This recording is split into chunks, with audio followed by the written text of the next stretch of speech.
And for those in the audience that I chuckled a little bit when you were talking and you mentioned, UDP.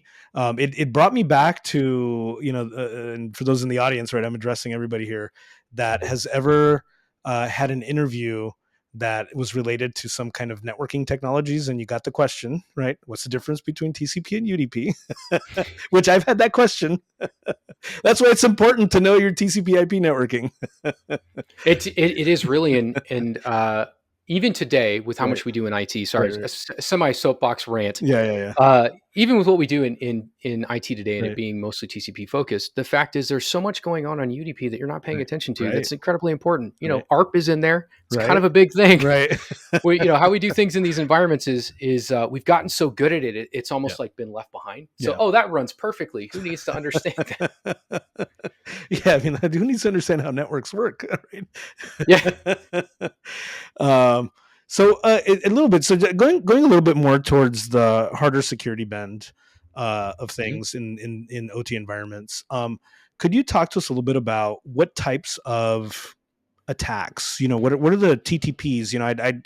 I talk a lot about zero trust, and we'll get to the zero trust question eventually. But and one of the things I like to bring into the mix when I talk about zero trust is that look. And I want to get your opinion. So I'm not going to define zero trust, but because I do want to get your take on it. But it's more about like how that connects to attack techniques, right? And the types of things that either defenders or, you were talking about gray hacking a little bit earlier, right? Gray hat hacking is, ethical hacking or pen testing. There's several ways to call it, right? You have to understand how the attacker thinks, right? So that's a little bit of a soapbox that I just stood on. But what are the types of TTPs, techniques, tactics, that are being used in OT environments by attackers? So this is a great question, and thank you so much for asking it, because it plays into a methodology. We're a data-driven or asset-driven company, and that's my methodology. Most folks out there are intelligence-driven, which is what you're describing. Right. Intelligence in OT, while being incredibly important, does not have the same impact day to day. Like we could talk about those tools, tactics. It's more about tactics and techniques than it is tools. And I'll get to that in a second. You can still have some of those things. But I'll pick on a couple here. So when we start thinking about, I really, in my opinion, and I'm sure people are going to go to town on this, there's been 7 major ICS hacks. So when we talk about actual OT hacks, you've got Stuxnet, of course, is always in there. Come on, it's got to be everybody's favorite. There's Stuxnet, Stuxnet, Havix, Crash Override, Indestroyer 2, Trisis, and Volt Typhoon. 7 major OT hacks. When we think about most of these hacks, they required a massive amount of reconnaissance. So when we talk about what we see in environments, what is the number one breach? We see individuals breaching these environments to gain reconnaissance. Interesting. That's what we see. So Crash Override, for example, that was a attack on Ukraine Power Grid 2016. Okay. We have multiple OT security platforms that have IOCs and IOAs for those and for those listeners, indicators of compromise or indicators of attack. We've never seen anywhere else, and the reason is it wouldn't work anywhere else. It only worked in Ukraine, and frankly, it didn't work. So an operator saw what was going on with an issue. It's a great story. Went over to manual mode. They never had an outage. But they were breached. So it's kind of one of those things where we should talk about it. But it didn't work because the people writing the code did not understand contextually what would happen in the environment. So that's where that reconnaissance piece comes in. So Stuxnet, on the other hand, we perfectly well knew exactly what was going on with that centrifuge and how to affect it. Research is a big thing. What we see more often than not, and what you're seeing in the news, is what I call splash damage, and that's ransomware. Ransomware is a big thing, and it's not ransomware attacking logic controllers and HMIs, and it's ransomware cutting off the jump box So that's sorry, I should define. There is a DMZ in most environments between IT and OT, and they control everything through a jump box or jump boxes to be redundant. So if you have to access the jump box, anything you do in the environment is past that jump box. Right. Ransomware, the 2 or 3 or 4 jump boxes you have. How do you check on your OT environment? Right. You suddenly have a major issue. So, to give you a little bit of that context, what we're seeing more often than not is that folks are coming in actually not as much as you would think through IT, although it does happen. Don't get me wrong. They come in through IT, so they'll breach the normal way. You'll have a phishing email. Someone will click on something. You'll gain access. They try to explore it down. That is very common as far as reconnaissance. But the other way is in many of these environments, they're not being monitored at the industrial edge, at that pumping station, at that oil derrick, at that substation. Yeah. People are walking in unknowingly with devices, plugging them into the network, and those devices are what's breached. They're gathering reconnaissance in those environments. What's kind of it's scary, and I hate FUD. I hate it for sure. So the only thing that is legitimately scary is we don't know what they're going to use that for. Right. And so that's why protection and monitoring is so important in these environments, is because we don't know what's coming next. But ransomware is probably the top one. And I always love to use Colonial Pipeline because most people are familiar with it. That literally, it's not even necessarily a hack in my book. If you haven't heard this story before, Colonial Pipeline had jump boxes. Those jump boxes had an OpenVPN server on them. The OpenVPN server had a really, really, really bad password. Password 123, maybe. I don't know. I'll say that it was a name that was very guessable. Right, got it. And the number 1. Got it. So the attacker found this public-facing, OpenVPN server and guessed the password. Right. So it was almost shadow IT that got us in there. So once you get there, they didn't even know what they were on. Right. Until they started seeing the IT side. They saw, payment servers, accounting, et cetera, and they started knowing where they were at. The Colonial folks saw them. They actually used their EDR client to try and quarantine those boxes. That's when they went, oh, no, you're not taking us. We've got what we want. Yeah. And they hit the ransomware button. Yeah. And so that took over the jump boxes. Right. It spread up into the IT side of the house. And they were trying to explore into what was on the OT side of the house, but we really didn't see anything past that. But that's still operation manual. I can't see what that oil pipeline is doing. Right. It could be dumping millions of gallons of oil of crude all over the ground. Yeah. Yeah. What do? I turn it off. Right. That's a huge impact. Right. But that was from some, I'm kind of making this up as I go, but it could have been some script kiddie literally scanning the internet, found an OpenVPN server and started poking around. I got into this. Let me guess. It caused all sorts of crisis here in the U.S. We had, an economical disaster for a while there. I mean, it was really bad. Yeah. That was not anything that personally I don't feel that was targeted in what I've seen, as far as the analysis. So it's a little long-winded, but that's the kind of things that we see is a lot of times it's tripping over the fence. I don't want to say that OT isn't targeted because it is, but a lot of the stuff that you hear about is that splash damage, which is the traditional TTPs that you're used to. Right. Exactly. No, that's a great primer. I absolutely love the explanation. So getting into, again, why I do this podcast. So, it's a guarantee that if I ask 100 technologists that work in security what zero trust means, I get 100 different answers. So I'm expecting yet another unique answer from you, Jori. What does zero trust mean to you personally, and what does it mean to OT and critical infrastructure? Ooh, that's a really good question. And we'll see how my answer fares with you. And I'd love to get your opinion. Right. So zero trust in OT is very difficult because of what I just described. At least at the edge, they have to be all devices have to be able to talk to each other. Right. That becomes an issue. But the way that I look at it is there's actually a couple of different ways that you can do zero trust. There is account level zero trust, there's device level zero trust, and there's data level zero trust. But the basics between all of those is only allowing information, whether that's data, the device, or the service, to talk with an approved list of other communications destinations, sources, etc. And it's encrypted. In 9 times out of 10, it's encrypted, point to point. Right. That's my high level of zero trust. Yep. You get into interesting things though when you do zero trust with data. You get into ledgers and ensuring data is right, and that's something I should put as well. Zero trust also ensures that the device you're talking to is the device it claims to be. Yeah. So there's that verification check. But that's what zero trust is to me. And actually, it's a little confusing in how we put it, I think, because we say, "Oh, we trust zero." No. We're telling you exactly who you can trust and why. Right. Absolutely.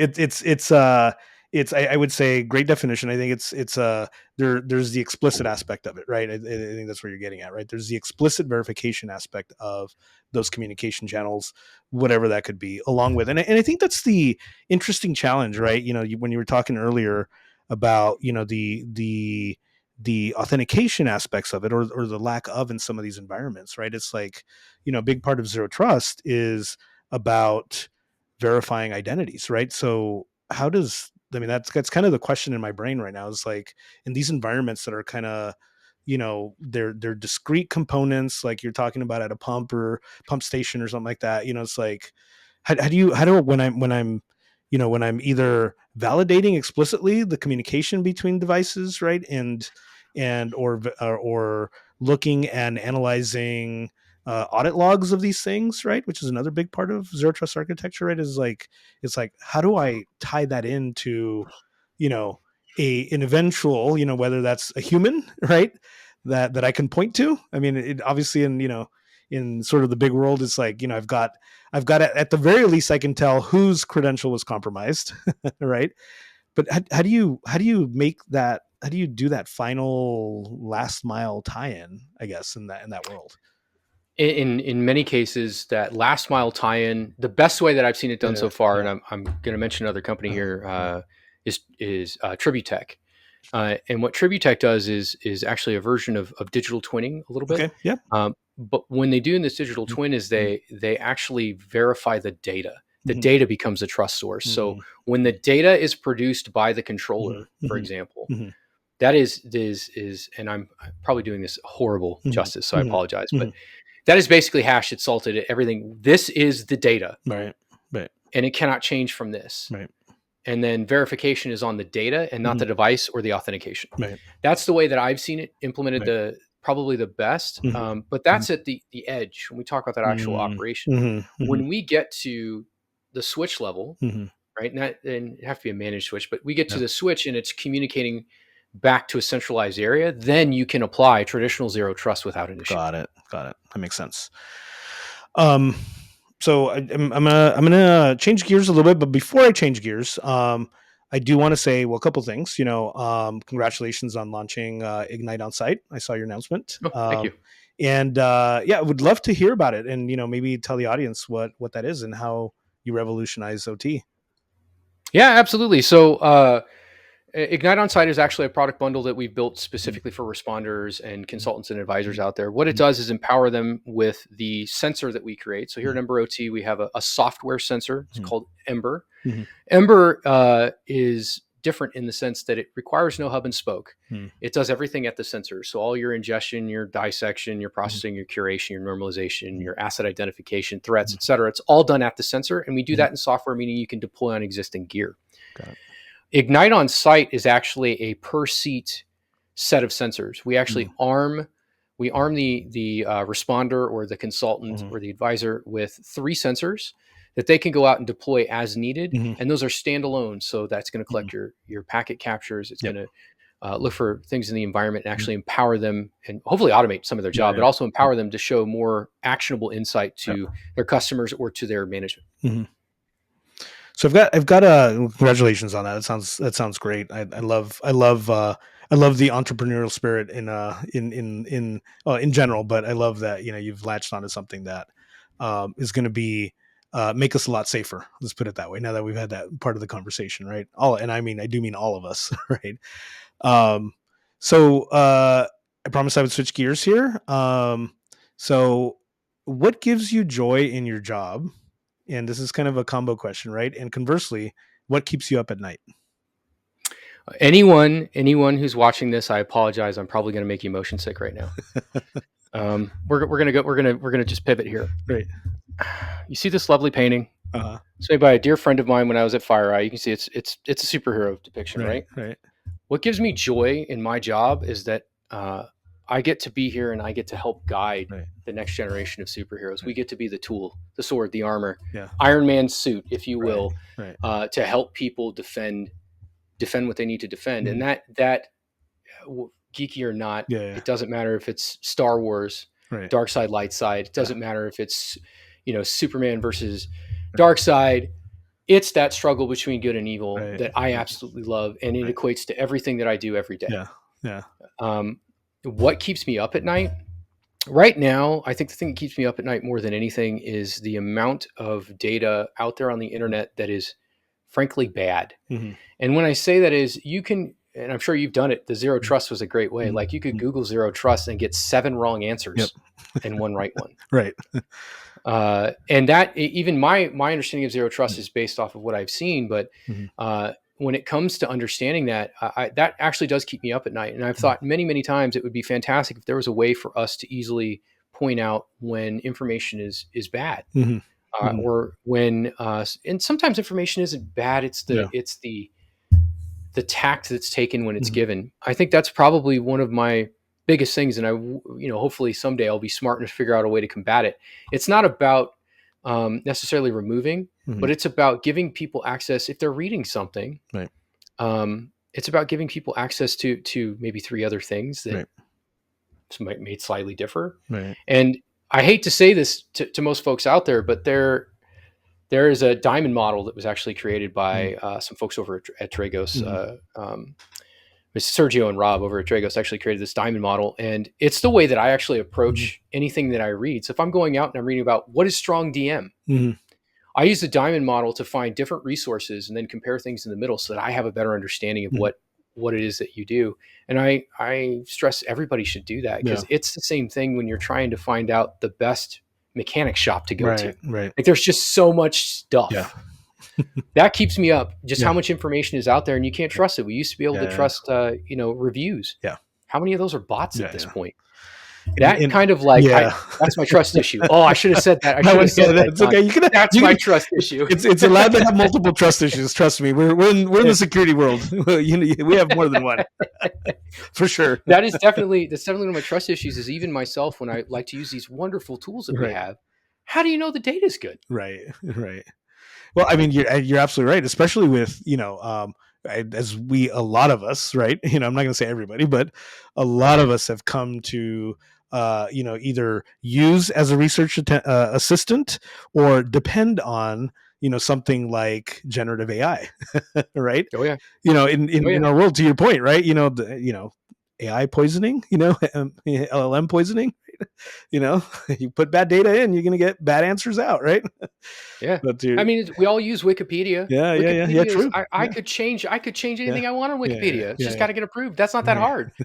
So it's definitely, that's probably what keeps me up at night is it is a lot harder. And you and I, we have become the graybeards at this point. It was not necessarily, I don't know if it was better when when I had to go buy my first set of, networking books and Cisco CCNA books. They came from one specific source. Doesn't mean there wasn't bad data in there, but it was a lot harder to get 16 different pieces of bad data about the same thing, which makes it hard to understand. I mean, anybody can confuse 16 different sources. It's tough. And I absolutely love the segue for my next question is because you just gave one piece of advice to someone wanting to get into security, right? It's like a lot. There's I talked to. It's just the nature of me myself being in security, right? In cybersecurity, is talking to students. I have the pleasure of talking to a lot of students that are in college or even before college, right? And they're like, I really like the whole cybersecurity world. I want to understand hackers and all that stuff. So what advice would you give, knowing what you know now, in the specialty that you're in, to somebody wanting to get into cybersecurity? So, I will say I mentor and work with a lot of folks that come, students and otherwise that want to get into cybersecurity. And for those that follow me, they're probably sick of me saying this. I always hear this thing. Well, how do I get my entry level job into cybersecurity? An entry level job in cybersecurity is IT. Right. Right. Yeah. You have to start somewhere. Yeah. And thinking you can jump the line. And some folks can, don't get me wrong. Some folks are very talented. They can jump the line, but thinking you can jump the line is kind of hard, because the first thing about securing an environment is understanding how that environment talks and what's important. And that goes beyond what we see in a textbook, what we see on screen. That's going to a hospital and understanding that when you apply a group policy, you've just made it harder for radiology to actually view images for a patient that's in ER. Right. Right. Those things, those impacts, and how you work around them is what makes security, frankly, interesting and a wonderfully fulfilling field. So I tell people that if they want to start in cybersecurity, the first thing is you kind of need to be a little bit of technology curious, a little geeky, and you want to be able to play with things. That doesn't mean you need to go home and set up a Kali Linux instance and start testing stuff. You could do that. It's great. But just understanding how does the registry work in Windows? Understanding some basic Linux admin skills, which also work on Mac, by the way. But understanding how those systems talk and how you can take, you talk about authentication. Authentication is a piece that it happens in Windows, it happens in Linux, it happens in Mac. But having that curiosity to understand how the systems talk to each other, how applications interact with hardware, that's really important. It sounds very basic, but there's a lot of folks that want to get into cybersecurity that start with, I'm going to do Kali Linux, I'm going to do some pen testing, and I'm going to look at how to do some basic Python scripting. That's great. Tell me how the Windows registry works. Right. Yep. So I start low, start poking around your computer. If you can, get a cheap secondary computer and just start messing with it. See what you can do with your own computer. And if you can, get a job in IT. We got a special guest star that she wanted to crash. Oh, nice. What's her name? Her name is MJ, and like as in Spider-Man. Hi, MJ. Nice. Special guest episode. Now we know why we named her MJ, because she's like jumping on things. So hopefully that was what you were looking for, but that's probably my best advice. Yeah. Absolutely. And I think it's important. I think one of the resounding theme there, and you and I are on the same page there, right? There's no yes, it's cool to want to have a career in cybersecurity. Like a lot of these students that are either studying, computer science or something like that, right? And it's like, well, I want to get into cybersecurity. What should I do? And I tell them almost exactly the same thing you just said, right? Which is like, there's no substitute for the basics, right? Know your networking, pick an operating system, and know everything there is to know about that. I violent agreement. Violent agreement. I think it's incredibly important, but don't be discouraged either, because the way that most of us got to where we are is I blew up systems. Right. I fried processors. I've done all sorts of stuff, and it hurts, but at the same time, kind of where you learn the edges of what you can and can't do. And the second thing I'll tell everybody in cybersecurity and frankly in anything, the second best solution to any problem is a spreadsheet. Yep. It's funny how that is. You don't know the power of analyzing data in spreadsheets. Right. Start looking at log files. Start looking at how log files, correlate between, your Windows log file and your storage, system log file, and look at how do they talk. There's a lot of power there. Right. So just a little bit of a segue on that. Thank you for the advice. I mean, that's great. Everybody absolutely listen to that. But you personally, what accomplishment are you the proudest of? This could be anything. It doesn't have to be work related. I know it's a very broad and open-ended question. Ooh, that is tough. I'm going to honestly say that it's a tie. So I'm sorry, I'm going to give you two, but it's a tie for two. One of the biggest accomplishments I've ever had that I'm incredibly proud of is frankly taking the plunge and using that entrepreneurial spirit to start my own company. It's been a journey, but it's incredibly rewarding. And if you have the wherewithal and the drive and love of self-punishment, I would encourage you to do it. But the second thing is I come from a family that's all been blue collar. My dad was a machinist. My uncles were machinists. Before that, we were blacksmiths. I mean, it's been that way forever. It's physical, and it's probably the first time I restored a car. Interesting. Was one of those biggest senses of accomplishment, because when you take something that doesn't work, it's broken, and someone literally said, I can't, this is worthless. I can't do anything with this. Yeah. And you turn it into something that is worth something. Yeah. It's a really, really wonderful feeling. And it just made sense why you're an OT, right? You love working with your hands. So there you go. I just connected the two. Well, that's awesome. It all started with CNC mills. There you go. I think. Love it. Love it. So as we're getting ready to wrap up here, anything else you want to plug? You know what? Actually, EmberOT has something that I would love to get out there for everybody. We have a free tool. It's called PCAP Analyzer. There's nothing attached to it. It's literally there to help identify assets in your environment, what protocols they're speaking, give you a little information on what those assets are doing. And like I said, it's a free tool. You can download it at the website. There's nothing attached to it. I would love to just help people be able to identify assets in their environment and frankly get a better grip on what's going on. So please go download the tool, use it. It's not a pay to play at all. Yep. It's there to help the community. Yep. So thank you, Jori. It's been an amazing conversation. And I appreciate you being here. And that's our show for today. So everybody go check out EmberOT, go check out Jori's LinkedIn page, which we will put in the description for this episode. And I appreciate it. Jori, thank you so much. Whoa, how did I get into this little box here? John Martinez, your security barista here. Hope you enjoyed this episode of John Has Trust Issues. Make sure you like and you subscribe to the StrongDM channel to get more relevant content like interviews, like more John Has Trust Issues episodes, like product walkthroughs for StrongDM, etc. And you can see all that by subscribing and liking our content. Thank you very much.